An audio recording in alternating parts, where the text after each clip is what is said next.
everyone, I am Dr. Ravina, NHS Women's Health Doctor, and I'd like to welcome you to this dedicated channel for women's health, where we discuss all the things you need to know about your body. Today we'll be discussing questions about the vagina. Now, I love discussing these questions because I think so many women think in a similar way, and lots of patients in my clinic are sometimes really embarrassed about asking some of these questions. And I say to them, look, I'm pretty sure I've answered this question before, and I'm pretty sure you're not the only person that would have asked me. And when they do ask me, it's usually just very similar questions. So I thought, why not bring those embarrassing taboo topics to this video, and let's discuss this openly, transparently, and let's just get to the root of the situation. Let's do some myth busting. Let's get rid of all those Googled things that you've looked up that aren't evidence-based, and let's just give you the pure facts. So, if you have any questions, please drop them in the comments below, or feel free to private message me on Instagram at dr.ravina. So, let's start. Question number 1. Does my vagina look normal? So I generally get asked this question when I'm doing gynecological exams, when I'm in clinic, if I'm going to do a smear, a speculum exam, or take swabs. So I'm about to do the examination, or sometimes I'm halfway in the examination, and sometimes women are like, do you mind just letting me know if it looks all okay down below? Does it look normal? And I get asked it so often. And I think this question's interesting because what I think women mean when they ask me, does my vagina look normal, is, does my vulva look normal? So it's quite interesting that a lot of women can't differentiate different parts of their pelvic organs.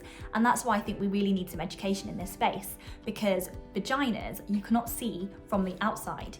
Vaginas are internal pelvic organs that we need a speculum to see, and we need to examine the vaginal walls only by using a tool like a speculum. We can't just see it from taking off trousers and your underwear. We can't just see what it looks like inside. So what I think they mean is, does my vulva look normal? And the vulva is what we see on the outside. The vulva is the labia majora and labia minora, and it's also made up of various different structures like the clitoris, like the Bartholin glands. And so it's a very delicate structure. Everyone's vulva does look slightly different. So you may get vulvas that have longer majoras, thicker majoras, longer minoras, one side that's perhaps longer than the other side. Very rarely see symmetrical vulvas, and actually they come in all shapes, all sizes, all colours, some with dry skin, some with moist skin, some hyperpigmented, some that are a different colour to their skin on their body. And you know what? It doesn't matter, because vulvas just have a function of looking after the internal pelvic organs and making sure that no horrible bacteria get inside. And they also have lots of functions like providing lubrication during sexual intercourse, for stimulation. And they also have hair on the outside that also provides a physical barrier against bacteria getting inside. So the vulva has a very important function. So what it actually looks like is not important. So from my experience, as I said, all vulvas look different, and the labias are all different sizes. It doesn't mean that there's any abnormality at all. So I really want you just to put your mind at rest if you are someone who is a little bit worried about the vulva and worried about showing people, especially in gynecological examinations or partners or whatever, because you'll never see the perfect vulva, because there isn't one. They're all perfect. Okay, so let's rest your mind. Question number 2. So I always get asked, and this isn't as common, but it is still a question that gets asked sometimes, and that is vaginal douching good for you? So first of all, what is vaginal douching? And many of you may not even know what this is, whereas some of you may know all about it, maybe getting products, maybe getting things online, maybe going shopping for products to help you with vaginal douching. So let's just talk about what vaginal douching is. This is where some women insert a lot of water into the vaginal canal and squirt it with lots of water wash it out with lots of liquid. And there are products that you can get, which I don't endorse, and they're like tubes that people insert into their body, and they expel lots of liquid to wash it out, because they think this cleans the vagina. But actually, you don't need these products, because the vagina is very clever and it's a self-cleaning organ. It works very well by having lots of mucus, lots of lubricant, and it contains very good healthy bacteria that provides a healthy flora in the vagina and provides a great environment for it to be a healthy uterus for you.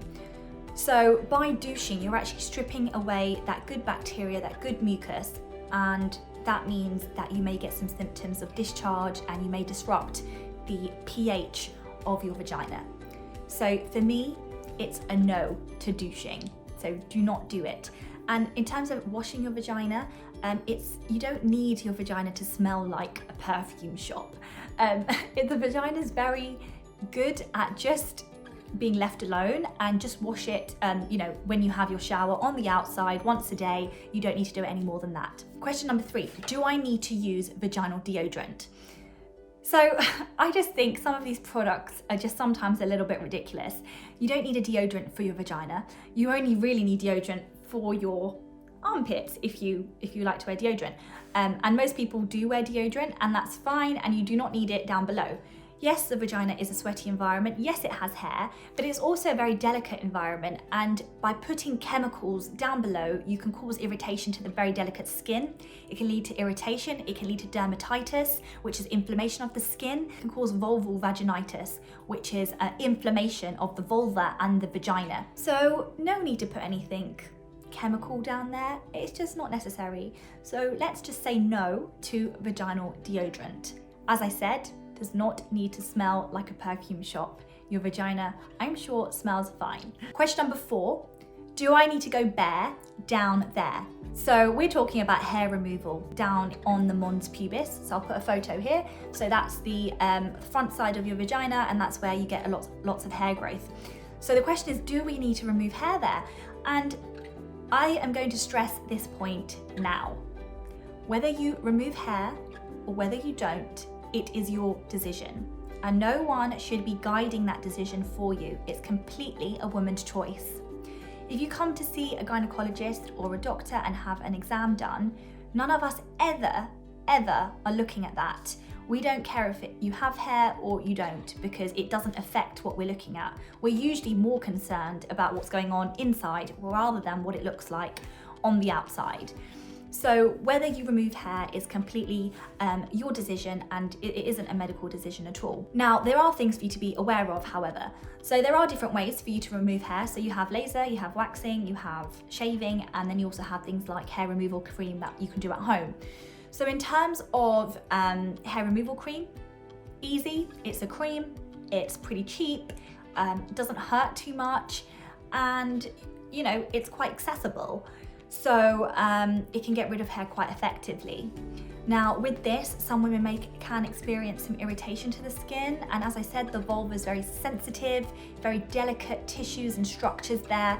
So if you are experiencing irritation, just don't use it in that area. You can perhaps use it on the front side rather than the lips, which is a lot more delicate. So that's the hair removal cream.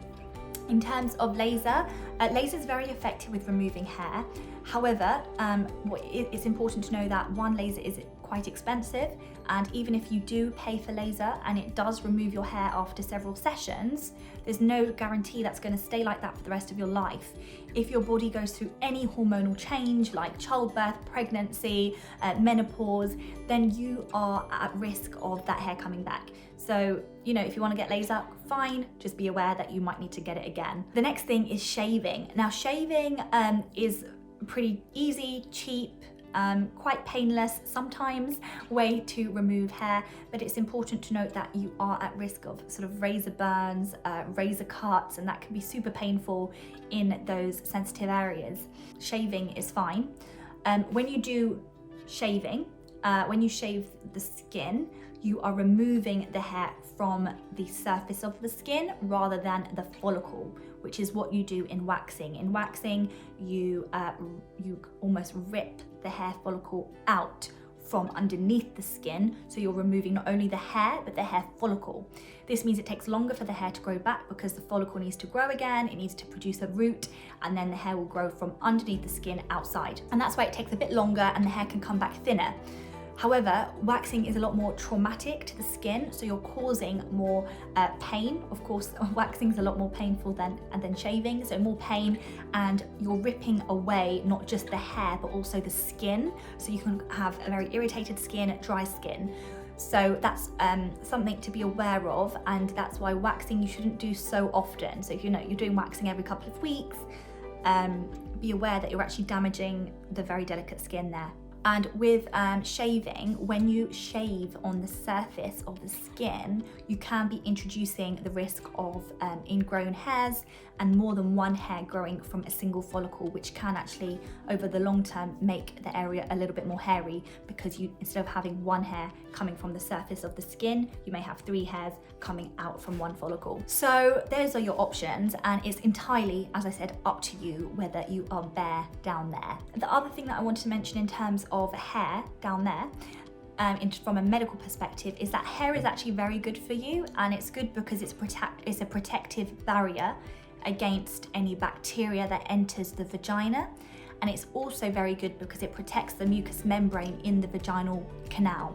So it protects all that healthy bacteria that we like to culture, and it gets rid of all the bad things and all the infections that can cause us problems. So overall, hair's a good thing, and I wouldn't be worried if you didn't ever want to remove hair. That's completely your choice, and it's good also to be natural. And number 5, should I do vaginal steaming? Now, I had actually not heard about this until a patient had asked me, and then I had to research what vaginal steaming was. Now, in the vagina, you have lots of structures, and they can fold, and it can look. Having wrinkly tissue down below isn't a bad thing, and I think the reason why people do vaginal steaming is because they think of the vagina like dry cleaning. They think by steaming the skin down below, you're going to get rid of all these wrinkles, and it's going to be nice and smooth like when you do your dry cleaning. And I just think some of these things are so ridiculous, because your vagina is not a dress. You're not going to get rid of the wrinkles by steaming it. But what you might do is actually burn down below. So don't put hot water down below. You will burn the very sensitive tissue. You can affect some of your sensory areas, so you may not have a good sensation down below if it burns. And also, in terms of the wrinkles, they're not actually wrinkles. As you get older, you do have a lack of collagen. That happens with age, and it's the lack of collagen that makes the skin a little bit more weak, a little bit thinner, and can give the aesthetic look that it's old and wrinkly. But it's actually due to the lack of collagen. And there are treatments that we can give if you do have symptoms, but we wouldn't just treat because it doesn't look right or doesn't look perfect or looks a bit wrinkly. So don't worry. I don't think you should be worrying about wrinkly vaginas, and I don't think you should be using steam anywhere near that area.